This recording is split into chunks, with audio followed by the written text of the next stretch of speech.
आकाशाला गवसणी घालू लागली आहे. केंद्र शासनानं गॅसवरील अनुदान कमी करून एका कुटुंबाला वर्षाला केवळ 6 सिलेंडर देण्याचा निर्णय घेतलाय. त्यामुळे 6 सिलेंडर व्यतिरिक्त जादा सिलेंडर घेण्यासाठी बाजारभावाप्रमाणे पैसे द्यावे लागणार आहेत. त्यामुळे या गॅसला पर्याय शोधण्याचा प्रयत्न अनेक जण करतात. कोल्हापुरातील प्रिया IAS समोर असणाऱ्या मंडलिक पार्कमध्ये राहणाऱ्या पराग केमकर यांनी घरातच बायोगॅस निर्मिती करण्याचा संकल्प सोडला. 4थ्या मजल्यावर राहणाऱ्या केमकर यांना जागेची मुख्य अडचण भासू लागली. त्यामुळे त्यांनी घरच्या गच्चीत असणाऱ्या 3x3 फुटाच्या जागेत बसेल अशी प्लॅस्टिकची टाकी आणली आणि त्यामध्ये 2x2 फुटाची टाकी बसवली. यामध्ये शिळं राहिलेलं टाकाऊ अन्न टाकून गॅस निर्मिती होते का याचा प्रयत्न केला, पण त्यांचा पहिला प्रयत्न अपयशी झाला.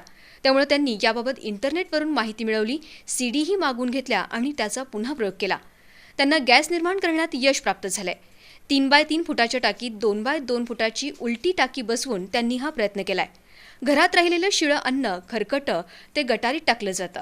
त्यामुळे आरोग्याचा प्रश्न निर्माण होऊन रोगराईचा सामना करावा लागतो. पण या प्रयोगामुळे हा प्रश्नही निकालात निघालाय. दिवसाला 1.5 तास पुरेल इतका गॅस पुरवठा या संयंत्रामधून होऊ शकतो. अत्यंत अपुऱ्या जागेत बायोगॅस संयंत्राची निर्मिती करून केमकर यांनी निदान आपल्या कुटुंबापुरता जादा लागणाऱ्या गॅस सिलेंडरचा प्रश्न सोडवलाय.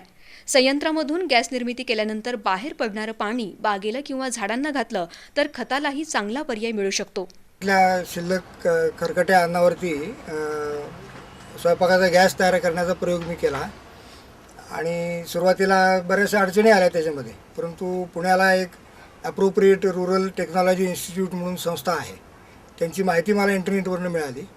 मी त्यांच्याशी पत्रव्यवहार करून त्यांच्याकडनं CD मागवली.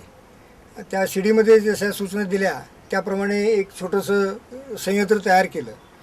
आणखी त्यामध्ये आता मी रोज घरात शिल्लक राहिलेलं खरकटं म्हणजे चपाती, भात, आमटी जे आपण आता खाणार नाही परंतु आपल्याला टाकून द्यायला पाहिजे त्याचा वापर याच्यामध्ये मी करतो. आणि त्या अन्नामध्ये जी शक्ती आहे तीच ही गॅस रूपाने आपण मिळवण्याचा यातनं प्रयत्न करतो. वाढती महागाई आणि त्यामुळे गॅसला जादा द्याव्या लागणाऱ्या पैशांची बचत या बायोगॅस संयंत्रामुळे झाली आहे. शिवाय त्यांच्या घरातील कचऱ्याचा प्रश्नही सुटलाय. याबाबत आपल्याला समाधान लाभल्याचं केमकर यांनी सांगितलं. की खरकटं अन्न कुठं टाकावं हा आपल्या पुढे नेहमी प्रश्न असतो, कारण त्यामुळे रोगराई जास्त पसरते. आणखी आरोग्याचे प्रश्न, कचरा लांब किती टाकणार ना आपण, ते आजार पुन्हा आपल्या घरातच येतो. तर तो प्रश्न माझ्या दृष्टीने सुटला. आमचे शेजारी पाटील बहिणी राहतात, पाटील कुटुंबीय आहेत, तर त्यांचं आम्हाला खूप मोठं सहकार्य आहे. म्हणजे थोडक्यात सांगायचं तर जवळजवळ 8 महिने आम्ही 2 घरातलं खरकटं बाहेर टाकलेलं नाही. पूर्ण याचा वापर करून, शिवाय यातनं जी पाणी आणि हे बाहेर पडते त्याचं उत्तम खत आहे. एक छोटासा प्रयोग म्हणून कुंड्यामध्ये आम्ही वांगी आणि कमी जागेत अशा प्रकारचं बायोगॅस संयंत्र बसवता येतं. शिवाय हे संयंत्र तयार करायला केवळ 3 ते 4 हजार रुपये खर्च येतो. त्यामुळे ज्यांना अशा प्रकारचं संयंत्र बसवण्याची इच्छा आहे त्यांना सहकार्य करण्याची तयारी पराग केमकर यांनी बोलून दाखवली.